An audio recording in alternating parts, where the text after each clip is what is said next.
All right, let's talk about nurturing your career, your writing career going forward. So you're writing books, you're publishing books, you're doing all the editing, you're doing all the marketing, etc. It doesn't mean that you stop learning. I think one of the things that's very important, and one things that I always try to focus on, is that I'm always trying to learn something new. I'm always trying to learn something different. Like the learning process never ends for me. And so, one of the things that you can do as far as nurturing your writing career is, of course, the more you write, the more practice you have, the better you're going to get. But attending writing workshops can help you enhance skill and craft. And I used to do this more often than I do now, because I pretty much have my system down now on how to write, and I've answered a lot of my own questions. But I do have to say that no matter what I go to, I'm always going to pick something up. It might not be a lot, but I'm always going to learn something valuable and take it away, from the workshop. Um, so it's nice to be in more of a structured learning environment, where you can concentrate on very specific aspects of writing, depending on what the workshop is for. You can do the Brandon Sanderson lectures, and each lecture covers a different topic, and he gives out, homework. Of course, you're not going to get his critique back from the homework, but it gives you a jumping point at the very least. If you can't afford to go to any writing workshops, you can go to places like, if you're doing fantasy or science fiction. Actually, if you're doing anything, you really could go to a convention such as Gen Con. They have a writer's track. A lot of conventions do. Usually, I don't think they charge anything for tickets to go to the writer's track. You have to have a badge to the convention, but you can go to the writer's track, and sign up for those, and listen to the panelists and the information that they have to give. You can ask questions. It's just a really helpful environment. Expert guidance. This is, the workshops led by authors, editors, professionals who have valuable insight and feedback. Again, it's like those panels who have that real world experience, that maybe have been doing it for longer than you have, and they have, a new take on the industry or things that are changing, and whatnot. Constructive feedback. There are some places where you can submit your work and get some sort of feedback, or you could do, I know some places have like speed pitches where you can pitch your book, and they can help you work on that pitch to sell the book. Inspiration and motivation, those workshops also give you inspiration and motivation to continue to create, give you new ideas. I know that every time I go to a game convention, like every time I go to Origins, I think I come home with a new game design idea every single time. And I think it's because you just walk down the aisles and there's just people demoing games all over the place. And then you look at your own IP and you say, okay, what can I develop into a game? And then you come up with an idea. And then next thing you know, you're making a prototype, and then you're doing a Kickstarter, and blah, that's just how it's just a rolling process, I guess. Networking opportunities. It's a great opportunity for you to meet peers and for you to meet mentors, that can establish long-term, relationships and collaborations, publishing opportunities. I'm doing this more and more at conventions, and every time I go to a convention, I'm like, I'm not doing enough of this. And I think it's because, I'm spending like 8 hours in my booth talking to customers, and that is great. That's what I need to be doing. But I'm also missing some of these networking opportunities to talk to, publishers and experts in the industry, and doing inside industry panels and things like that. So I'm working on incorporating that in. But as I've said, in my free time, I have so much extra time to do all of these things and fitting them all in.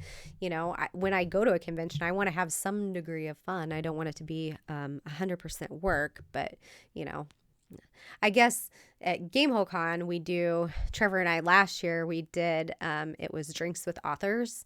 And so we purchased a ticket and we could have drinks with, I think it was like Peter Brett and James Louder and Ed Greenwood.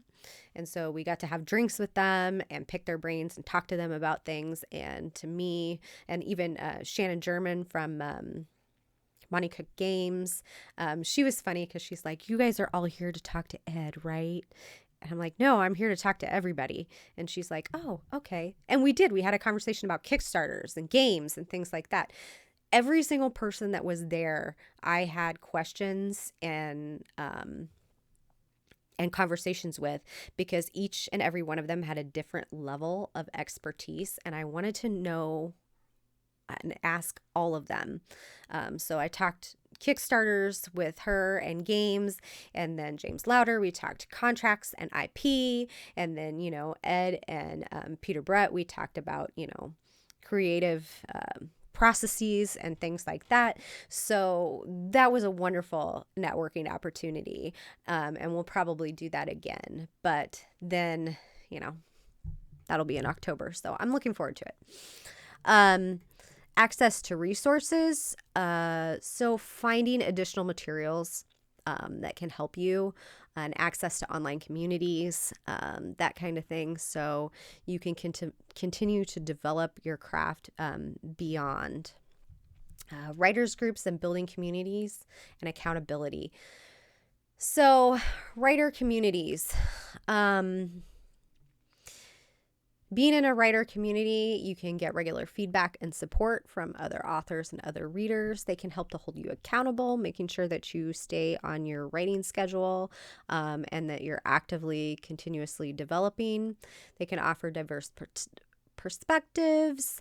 Also, you get collaboration and networking as part of it as well. I created a group at my local library. It was a writers group. It ended up dying because COVID pretty much killed it. And we tried really hard. Like we had meetings outside during COVID, but then whenever wintertime rolled around, we just couldn't do it anymore. And we tried to do it online and it didn't really work out very well. But we did a lot of exercises. We would write little short stories. We even did a collaborative piece where somebody started a story and then the next week it passed to somebody else, and the next week it passed to somebody else, and each person had to write it from a different character perspective. It was really interesting, and it came out amazing, but it was a fun little exercise that we collaborated with.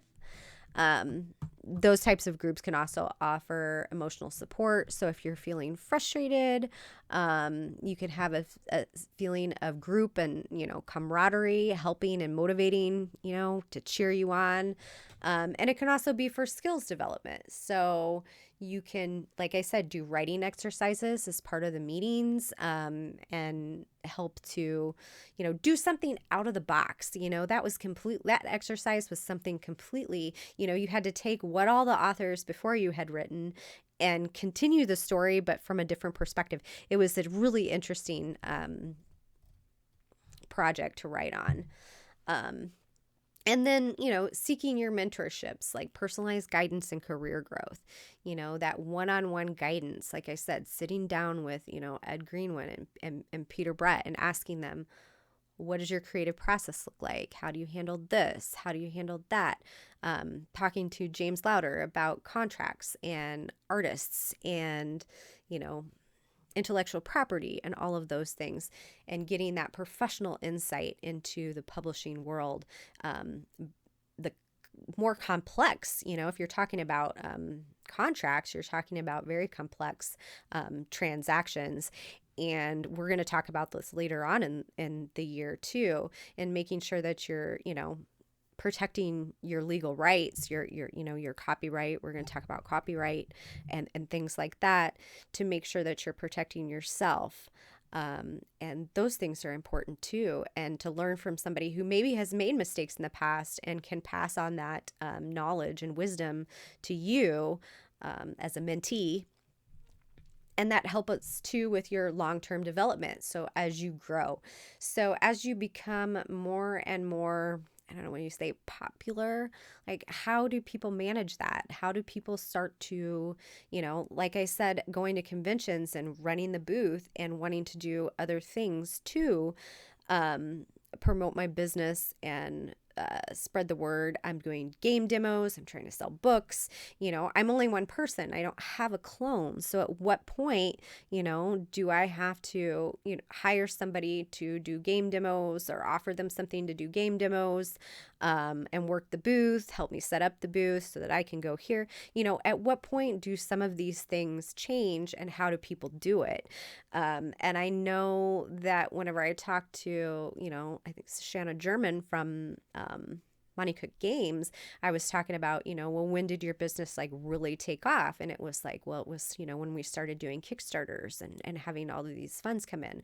Well, how do you do those Kickstarters? And how do you, it's those things and taking the business to the next level that are super important. So your mentor can also help you with encouragements and motivations. We're all going to fail from time to time. So, having somebody to maybe pick you back up and brush you off and push you forward would be very, very helpful. Increases network opportunities. So, your mentors can introduce you to people that, maybe you wouldn't have met had you not known them. I'm really looking forward to Gamehole Con, not just because I'm looking forward for drinks with authors again, but we actually got a hotel room at the main hotel where they have a lot of get-togethers where people in the industry, come down to the lobby and hang out, or they go and have drinks together. And so to be able to be in that environment and have opportunity to do more networking and get in front of more people who are in the industry can really open a lot of doors to the business. And last but not least, this accountability. Mentors can help you hold accountability and making sure you're reading your writing goals. Last year at Drinks with Authors, Ed Greenwood, he said, write a chapter every day. And I had told him that I was working on writing a chapter that day. I ran into him in the vendor hall the next day, and he asked me, "Did you finish your chapter?" And I said, "Not quite, but almost." But it's that kind of thing, the encouragement, make sure that you're moving forward with your project and make sure that you're on the right track, and maybe give you some advice if they think that you're making a wrong decision, caution you, cause you to pause, that type of thing. So nurturing your career and moving forward, this is the business part of it. This is the networking. This is the growth. We talk about character arc and character growth. This is your arc and your growth as a writer and an author, and taking your career to the next level.